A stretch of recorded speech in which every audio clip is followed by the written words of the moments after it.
vilões e anti-heróis. Eles têm tudo para serem odiados. São desonestos, grosseiros e violentos.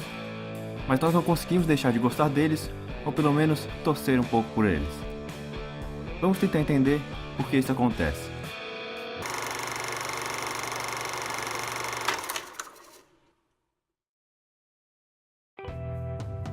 O simples fato de um personagem ser o principal já faz com que o espectador comece o filme do lado dele. Ainda mais quando os objetivos deles são apresentados. Filmes como 11 Homens e um Segredo se baseiam inteiramente nesse recurso. Os personagens principais são bandidos que vão realizar um grande roubo. Na vida real, a maioria de nós não torceria por eles. Só que a partir do momento em que o plano deles é apresentado, tudo muda. Quando eles estão em ação, executando o plano, é quase impossível não ficar tenso e acabar torcendo por eles a cada etapa realizada com sucesso, ou, principalmente, a cada problema encontrado por eles. Como se no momento em que nós tomamos conhecimento do plano do roubo, nós passássemos a fazer parte da quadrilha, ao menos como cúmplices. É claro que só contar o plano deles não é o bastante. É importante que a gente acredite que eles têm capacidade de realizar esse plano. Eles têm que ser muito bons no que fazem. O Dr. Ford de Westworld é um bom exemplo. Durante toda a primeira temporada, nós não fazemos ideia de qual é o plano dele.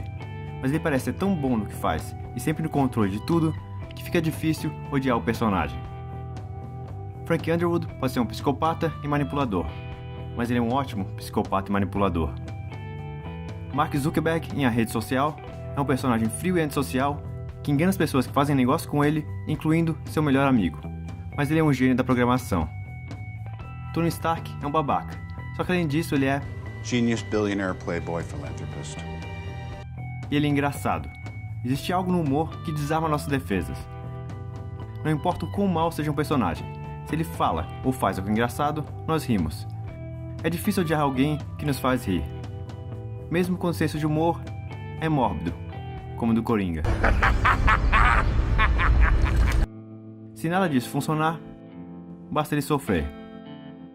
Quanto maiores as dificuldades, mais a gente sente pena do personagem e releva seus defeitos.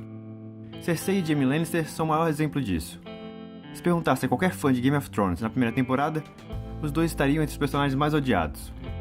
5 temporadas e muito sofrimento depois, não vai ser difícil encontrar pessoas que torçam por eles. A verdade é que vilões e anti-heróis sempre exercem uma atração em todos nós. Pode ser porque eles nos contam seus planos, ou são muito bons no que fazem, nos fazem rir, sofrem tanto que relevamos seus defeitos. Ou talvez seja nosso desejo inconsciente de ver o mundo em chamas.